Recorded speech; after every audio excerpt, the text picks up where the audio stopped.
పిల్లలు, మీకందరికీ జగనన్న విద్యా కానుకలో భాగంగా ఈ ఇల్లస్ట్రేటెడ్ డిక్షనరీ అనేది ఇవ్వడం జరిగింది. ఇది చాలా యూస్ఫుల్, టీచర్స్కి ఇంకా పిల్లలందరికీ కూడా చాలా యూస్ఫుల్గా ఉంటుంది.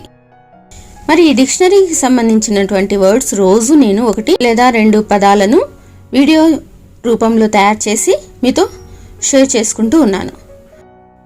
పదండి, ఇదిగో ఇదే కదా మనకు ఇవ్వబడినటువంటి డిక్షనరీ. బాగా అబ్జర్వ్ చేయండి. Yes, this is called illustrated dictionary for primary school children. English Telugu bilingual dictionary it is. This book contains 2500 words with pictures.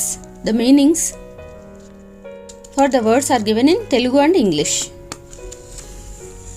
మనందరికీ తెలుసు, ఆంధ్రప్రదేశ్ ప్రభుత్వం నూతనంగా ఇంగ్లీష్ మీడియంను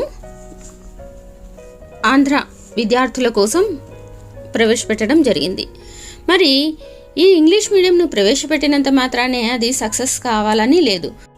స్కూల్ ఎడ్యుకేషన్ డిపార్ట్మెంట్ మరియు ఆంధ్రప్రదేశ్ ప్రభుత్వము సంయుక్తంగా ఈ ఇంగ్లీష్ మీడియం పాఠశాలలను, ఇంగ్లీష్ మీడియం యొక్క ఆవశ్యకతను గుర్తించి పాఠశాలల్లో ఈ మీడియంను ప్రవేశపెట్టడం జరిగింది.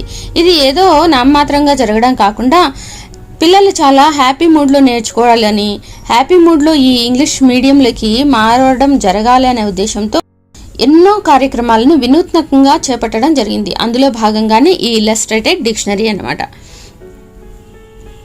ఇది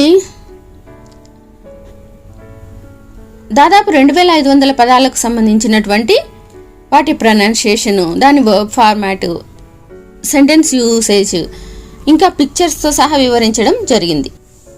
మొత్తం 2500 వర్డ్స్ ఇందులో ఉన్నాయి. అట్లీస్ట్ 5 వర్డ్స్ మనం నేర్చుకోగలిగితే 2 yearsలో మనం ఈ డిక్షనరీని నేర్చుకోగలుగుతాం. అట్లీస్ట్ 10 వర్డ్స్ మనం నేర్చుకోగలిగితే 1 yearలోనే ఈ బుక్ని మనం కంప్లీట్గా చేసుకోగలుగుతాం అన్నమాట. కాబట్టి విద్యార్థులారా, మీ శక్తిని అనుసరించి ఈ డిక్షనరీని కరెక్ట్గా యూజ్ చేసుకోవడానికి ప్రయత్నించండి. మరి ఈ డిక్షనరీని ఎలా చూడాలి, ఒక వర్డ్కి సంబంధించినటువంటి మీనింగ్ మనం తెలుసుకోవాలి అంటే ఎలాగా, how to use this dictionary అనేది ఈరోజు వీడియో అన్నమాట.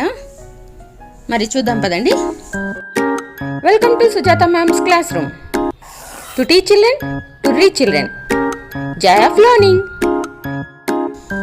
ఈ డిక్షనరీలోనే మొదట్లో 4వ పేజీలో how to use this dictionary అనేటువంటిది ఇవ్వడం జరిగింది. దాని సహాయంతోనే మీకు ఇప్పుడు నేను ఈ వీడియోను చేస్తున్నాను.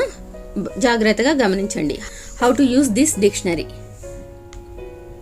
చూడండి, ప్రతి పేజ్లోనూ ఈ కలర్లో ఉన్నటువంటివి ఇవి గైడ్ వర్డ్స్ అన్నమాట. అంటే ఇక్కడ habit, for example habit, hard ఉందనుకుందాం.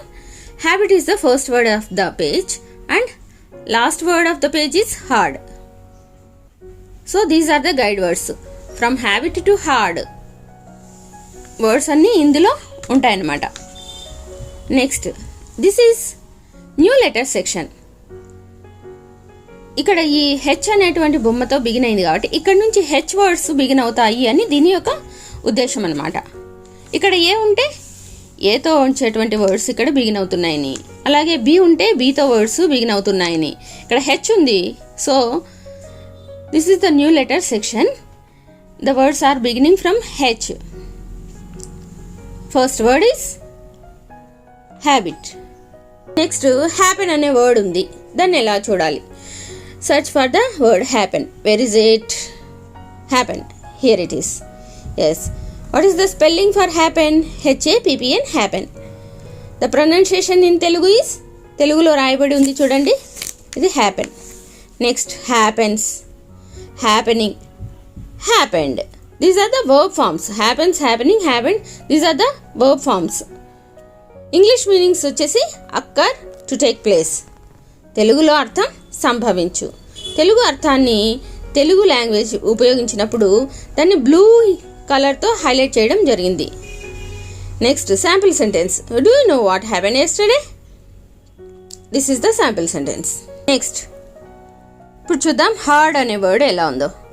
హార్డ్ చూడండి, స్పెల్లింగ్ వచ్చేసి వర్డ్ను స్పెల్లింగ్ను పింక్ కలర్లో హైలైట్ చేయడం జరిగింది. HARD hard. ఇక్కడ ఆర్ బ్రాకెట్లో ఉంది. తెలుగులో ఉన్నటువంటి ఆర్ను బ్రాకెట్లో